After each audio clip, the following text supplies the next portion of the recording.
स्वर्गीय मधु जी का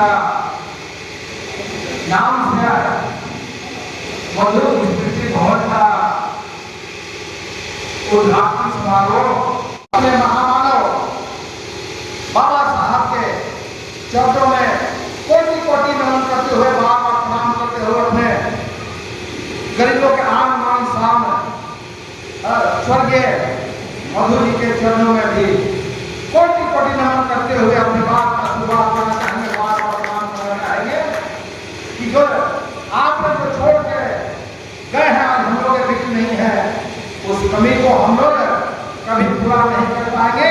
लेकिन जो आपका जो अरमान था, जो आपका सोच था, आपका जो आपने रास्ता को आपने बनाया था, उस रास्ते पर चल करके निश्चित रूप से गरीबों का लिए आन मान शान को हलवा बढ़ाने का काम करेंगे। ये समय आपने ये सदैव मधु जी को जहाँ कहीं भगवान के चरण उनके पास जगह मिला है वहाँ पर होंगे। हम उनको अपनी ओर से उनको सदा समर्थन करते हैं कि आपने जो आपने दशा वर्षा किया है उसका हम पूरा करने का कुछ न कुछ प्रयास कर रहे हैं। कम से कम ये सोच रखते हुए काम कर रहे हैं कि आप अगर नहीं होते तो निश्चित से पार्टी विधानसभा में कोई ऐसा माई का लाल नहीं था उस समय में। ये सामंतों का जुल्म और ये आतंक को नष्टाभूत किया जा सकता था। मैं बड़ी करीब से देखा है उस समय का ये राजनीतिक प्रतिष्ठ को मुझे याद है किस प्रकार से ये अत्याचार, किस प्रकार से शोषण, किस प्रकार से उनकी दमनता हुआ करती थी।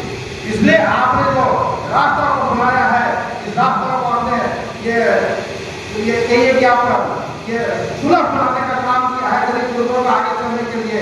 निश्चित रूप से आपके इस कर्म को, इस प्रकार से विकास को निश्चित रूप से ये जब तक पार्टी विधानसभा का धरती है, जब तक ये सूरज है, जब तक यहाँ पर लोग हैं, तब तक आपको याद करते रहेंगे।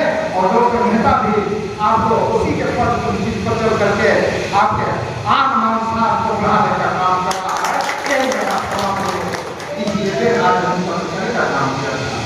साथ ही साथ मैं ये कहना चाहूँगा कि बाबा साहब उस व्यक्ति का नाम है जिन्होंने अपने लेखनी से, अपने कलम से कैसी संविधान का रचना किया कि गरीब गुरबा का भी बेटा आज विधायक बन रहा है, आज मंत्री बना है, आज आने वाले समय में ये अभी इस विधानसभा का प्रतिनिधित्व किया था, अपने मधु जी ने किया था।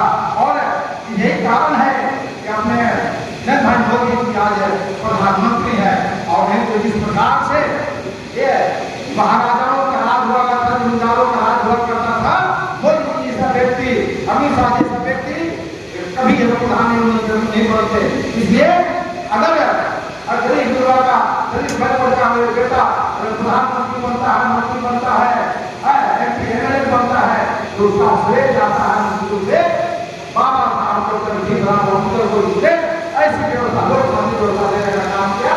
और हम तमाम लोग उस पर रास्ते पर चल करके हम लोग आगे बढ़ रहे हैं और समाज को नया दशा और दिशा देने का काम कर रहे हैं।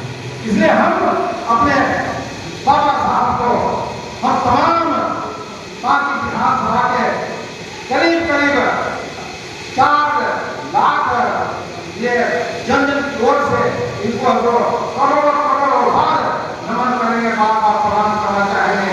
और प्रणाम करके उन्हें आपने जो रास्ता दिया है, आपने जो उपाय बताया करके एक समता समाज बनाने के लिए, समरसता मूलक समाज बनाने के लिए हम लोग काम कर रहे हैं। और हम लोग उसी रास्ते पर चल करके एक समाज के अंतिम व्यक्ति तक को पहुँचा करके आपने आपकी बात को और आगे बढ़ाने का काम करेंगे, समाज को आगे बढ़ाने का काम करेंगे।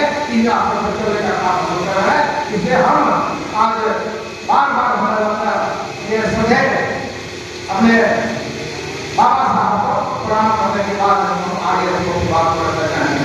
ये हमारे लिए गौरव की बात है, हमारे लिए गौरव की बात है कि ये मधु जी ने जो रास्ता दिया था, उस रास्ता पर चलने का हमने शपथ लिया। और पार्टी विधानसभा के करीब वास्तव को समझा और मुझे विधायक बनाने का काम किया, जिसमें कि ये कहिए क्या पार्टी विधान सभा के कोई ऐसा वर्ग नहीं, कोई ऐसी जाति नहीं, कोई ऐसा व्यक्ति नहीं जो डॉक्टर मेहता को के लिए आशीर्वाद नहीं दिया था। डॉक्टर मेहता का आशीर्वाद विशेषकर ये समाज के लोगों का भी आशीर्वाद मिला, यही कारण था ये दशा बदला पार्टी विधान सभा का। और आज कुछ लोग बोलते हैं